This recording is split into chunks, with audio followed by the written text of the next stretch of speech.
রাশেদুল হাসান জানতে চেয়েছেন, অনেকদিন আগে কিছু অসহায় মানুষের জন্য কিছু ফান্ড সংগ্রহ করেছিলাম, কিন্তু আমি তা পৌঁছতে পারিনি। কিন্তু এখন ওই ফান্ডের টাকাটা অসহায় মানুষের জন্য ব্যয় করতে পারবো কি না। বন ফারহানার আপনি প্রশ্ন করেছেন, ওরস করা কতটা শরীয়ত সম্মত, এটা কি বিদআত? ওরসের খাবার খাওয়া যাবে কিনা নাকি হারাম হবে, বিস্তারিত জানান। আপনজনের সাথে কথা বলার সময় তারা খারাপ ব্যবহার করলে আমি কিভাবে সবর করব? ঋণ থেকে বাঁচার কোনো আমল আছে কি না? রাইফা খাতুন জানতে চেয়েছেন, সিজদা সাহুর সঠিক নিয়ম কি? সিজদা সাহুর দুটি নিয়ম আছে, দুইটার কোনোটাকেই ভুল নিয়ম বলা যাবে না। একটি হলো আপনি আত্তাহিয়াতু দুরুদ এবং আপনার দোয়া মাসুরা পড়ার পরে ডান দিকে সালাম ফিরিয়ে তারপর দুইটা সিজদা দিয়ে উঠে বসে আবার আত্তাহিয়াতু ইত্যাদি পড়ে তারপর সালাম ফেরেন, এটা একটা নিয়ম। আরেকটা হলো যে আপনি আত্তাহিয়াতু ইত্যাদি পড়ার পর সরাসরি আল্লাহু আকবার সিজদা চলে গেলেন না, সালাম দিলেন না, এরপর সিজদা থেকে উঠে বসে সালাম ফিরিয়ে দিলেন, এটা একটা নিয়ম। এই দুটি নিয়মই বিশুদ্ধভাবে বর্ণিত। তবে ওলামা ইকরামের অনেকেই বিশেষ ধরনের কিছু ভুলে প্রথমটিকে দ্বিতীয়টিকে ভিন্ন ভুলের জন্য তারা নির্দিষ্ট করেন, এরা স্কলারদের মধ্যে অনেকেই। আর আমাদের ওলামা ইকরাম প্রথমটিকেই সিজদা সাহুর নিয়ম হিসেবে নির্দিষ্ট করেন। বিস্তারিত আর অনেক কথা এখানে রয়েছে। কেয়া সুলতানা জানতে চেয়েছেন, মসজিদে মশা মারা যাবে কিনা। মসজিদে মশা মারা যাবে, কিন্তু মশা মারার পর মশার মৃত দেহটা যেন মসজিদে পড়ে না থাকে, এটা আপনাকে নিশ্চিত করতে হবে। আরেকজনের জামায় লাগবে, আরেকজনের শরীরে লাগবে, মসজিদটা নোংরা হবে। এই জন্য ওইটাকে যদি আপনি মারানো কোনো কারণে, তাহলে সেটাকে তুলে আপনি টিস্যু ইত্যাদিতে পেঁচিয়ে আপনার পকেটে নিয়ে নেবেন অথবা আপনি যথাস্থানে ফেলে দিবেন, এটা আপনার কর্তব্যের অংশ। আর সেই সাথে এটার রক্ত ইত্যাদি যাতে মসজিদে না লাগে, অন্য কারোর আপনার ঘৃণার কারণ না হয় বা অপরিচ্ছন্ন হওয়ার কারণ না হয়, সেদিকটা আপনার খেয়াল করতে হবে। তবে মসজিদে মশা মারতে নিষেধ করা হয়নি। তবে হ্যাঁ, মসজিদুল হারামে যদি হয়, আপনি এহরামরত অবস্থায় থাকেন মক্কাতে অথবা আপনার হারামের এরিয়াতে যদি আপনি এহরাম পরা অবস্থায় থাকেন এবং সেটা হজের এহরাম হোক আর ওমরার এহরাম হোক, তাহলে সেই অবস্থায় আপনি মশা মারতে পারবেন না, কিন্তু সাধারণ মসজিদে মারতে নিষেধ নেই। এরপরে মাহফুজুর রহমান নিশান জানতে চেয়েছেন, গ্রামের বাড়িতে গেলে কি কসর নামাজ পড়তে হবে? গ্রামের বাড়িতে যদি আপনার নিজস্ব বাড়ি থাকে, সেখানে নিজস্ব ঠিকানা থাকে, তাহলে কসর নামাজ পড়বেন না। একজন মানুষের ঢাকায় আপনি ভাড়ায় থাকেন আর গ্রামে আপনার মূল বাড়ি, তাহলে সেখানে আপনি মূল বাড়িতে গিয়েছেন, আপনি সেখানে কসর পড়বেন না, পুরো নামাজ পড়বেন। আর যদি গ্রামে আপনার আসলে কিছুই না থাকে, কথাবার্তা ভাগযোগ হয়ে গেছে, আপনার ভাই বোনদের ভিতরে আপনার ভাগ আপনি নিয়ে নিয়েছেন, এখন ভাইয়ের বাড়িতে বেড়াইতে গেছেন, কথার কথা এরকম যদি হয়, তাহলে আপনি সেখানে কসর পড়বেন, কারণ সেখানে আপনি মুসাফির। আর যদি আপনার সেখানে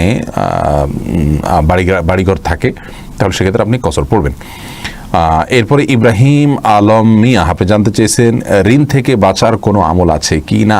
ঋণ থেকে বাঁচার জন্য কোনো আমল আমার জানা নাই, তবে ঋণ থেকে মুক্তির জন্য, অর্থাৎ ঋণ নিয়েছেন, ঋণ পরিশোধের জন্য বিভিন্ন দোয়া রয়েছে। তার ভিতরে একটি দোয়া হলো, আল্লাহুম্মা ইন্নী আউযু বিকা মিনাল হাম্মি ওয়াল হাযানি ওয়া আউযু বিকা মিনাল বুখলি ওয়াল জুবনি ওয়া আউযু বিকা মিন গালাবাতিদ দাইনি ওয়া কাহরির রিজাল। যার শেষের অংশটি হলো মুখ্য এখানে, অর্থাৎ ঋণের প্রাবল্য থেকে আল্লাহ আপনার কাছে আশ্রয় চাই। এই দোয়াটি সকাল সন্ধ্যা আপনি পাঠ করবেন, ইনশাআল্লাহ তারা ঋণ থেকে মুক্তি দান করবেন। আল্লাহুম্মা কফিনি বিহালালিকা আন হারামিকা ওয়া আগনিনি বিফাদলিকা আম্মান সিওয়াকা, এটিও রয়েছে। আরও বিভিন্ন দোয়া রয়েছে। এ সম্পর্কে আমাদের পেজেই একটা ভিডিও ক্লিপ রয়েছে, আপনি খুঁজে নিতে পারেন। ঋণ পরিশোধের দোয়া লিখে সার্চ করলে আশা করি পেয়ে যাবেন। এরপরে গাজী আরিফুল ইসলাম আপনি প্রশ্ন করেছেন, আপনজনের সাথে কথা বলার সময় তারা খারাপ ব্যবহার করলে আমি কিভাবে সবর করব? আপনি এই জন্য সবর করবেন যে আপনি তাদের খারাপ ব্যবহারের বিনিময়ে যদি আপনি তার সাথে খারাপ ব্যবহার না করেন, হাসি মুখে বরণ করে নেন এবং আপনি হজম করে নেন, ঢোক গিলে নিতে পারেন, তাহলে আপনাকে আল্লাহ সুবহানাহু ওয়া তাআলা আত্মীয়তার সম্পর্ক রক্ষাকারীদের কাতারে রাখবেন। আর আত্মীয়তার সম্পর্ক রক্ষা করলে আল্লাহ তাআলা হায়াত বৃদ্ধি করেন, রিজিক বৃদ্ধি করেন, যেমনটি সহিহ বুখারীর হাদিসে বর্ণিত হয়েছে। আর আল্লাহর কাছ থেকে তো পুরস্কার অবশ্যই পাবেন, একটা ফরজ আপনার আদায় হবে। এক ব্যক্তি এসে বলছেন রাসূল করিম সাল্লাল্লাহু আলাইহি ওয়াসাল্লাম, ইয়া রাসূলুল্লাহ, আমি আমার আত্মীয়ের সাথে ভালো থাকতে চাই, তিনি আমার সাথে খারাপ ব্যবহার করেন। নবী আলাইহিস সালাম বলেছেন, যদি তুমি যা বলছো বাস্তব ঘটনা তাই হয়ে থাকে, তাহলে সে তো তার ক্ষতি করছে এবং বড় গুনাহ করছে তোমার সাথে দুর্ব্যবহার করে আত্মীয়ের সাথে। কিন্তু তুমি যদি সবর করে তার সাথে দুর্ব্যবহার পাল্টা তুমি না করে থাকো, তাহলে মনে রাখবে এটা তোমার জন্য বিশাল বড় একটা ইবাদত, বড় একটা অর্জন হয়ে যাবে। নবী সাল্লাল্লাহু আলাইহি ওয়াসাল্লাম বলেছেন যে আত্মীয়তার সম্পর্ক রক্ষাকারী তো সে, যে ব্যক্তি তার আত্মীয় দুর্ব্যবহার করলেও সে ভালো ব্যবহার করে, আর যে ভালো ব্যবহার করলে তখন তার বিনিময়ে ভালো ব্যবহার করে, এটা তো আত্মীয়তার সম্পর্ক রক্ষাকারী নয়, এটা তো সমান করলো। ইন্নামাল ওয়াসিলু লাইসাল ওয়াসিলু বিল মুকাফি, অর্থাৎ যে সমান ভালো ব্যবহার করলো আমিও ব্যবহার করলাম, এটাকে আত্মীয়তার সম্পর্ক রক্ষাকারী বলা হলো না। অতএব আপনাকে সবর করতেই হবে আপনার আখিরাতের জন্য, আল্লাহ সন্তোষের জন্য। আল্লাহ তাআলা তৌফিক দান করুন। এরপরে প্রশ্ন হলো বন ফারহানার, আপনি প্রশ্ন করেছেন ওরস করা কতটা শরীয়ত সম্মত, এটা কি বিদআত, ওরসের খাবার খাওয়া যাবে কিনা নাকি হারাম হবে, বিস্তারিত জানাবো। দেখুন, ওরস শব্দের অর্থ হলো ওরসুন, আরবিতে বলা হয় আপনার নববধূ আপনার নতুন বরকে ওরস বলা হয়, বিবাহের প্রাথমিক অনুষ্ঠানগুলোকে ওরস বলা হয়। আমাদের দেশে যে বিভিন্ন ওরস হয়ে থাকে এটার সাথে আপনার সেই ওরসের মিল কি রয়েছে আল্লাহ আলাম। তবে এই সমস্ত ওরসে আপনার যাওয়া, সেখানে গমন করা, সেখানে থাকা, সেখানে আপনার কেনাকাটা করা, এগুলো কোনোটাই জায়েজ নেই। এক তো নারী পুরুষের ভিড় হয় সেখানে, আর দ্বিতীয়ত হলো সেখানে শিরক এবং বেদাত অবশ্যই হয়। ইসলামী শরিয়াতে আমাদের করণীয়গুলো অত্যন্ত পরিষ্কার। কোরআন এবং হাদিস আমাদেরকে যা করতে বলেছে সেটা হলো আমাদের করণীয়। এর ভিতরে ওরসের মতো কোনো এরকম উপলক্ষের কথা, কোনো নির্দেশনা ইসলাম আমাদেরকে করতে বলেনি। আপনি কোথাও দিন শেখার জন্য গিয়ে একত্র হয়েছেন, সেটি একটা বিষয়, নবী সাল্লাল্লাহু আলাইহি ওয়াসাল্লাম দিন শিখতে বলেছেন, কিন্তু ওরসে কি দিন শেখা হয়? দিন শেখা হয় না। সেখানে যদি বলেন যে দিন মানে কোনো পীরকে কেন্দ্র করে হয়, তো সেখানে নির্দিষ্ট কিছু আনুষ্ঠানিকতা হয় যেগুলোর একটাও কোনো হাদিস করতে বলেনি। অতএব এ ধরনের ওরস থেকে আমাদের বেঁচে থাকতে হবে। সেখানে হেন কোনো কাজ নাই, জুয়া থেকে নিয়ে হেন কোনো কাজ নাই যেগুলো এখানে হয় না, এমনকি ব্যক্তির পূজা পর্যন্ত, আল্লাহ মাফ করুন।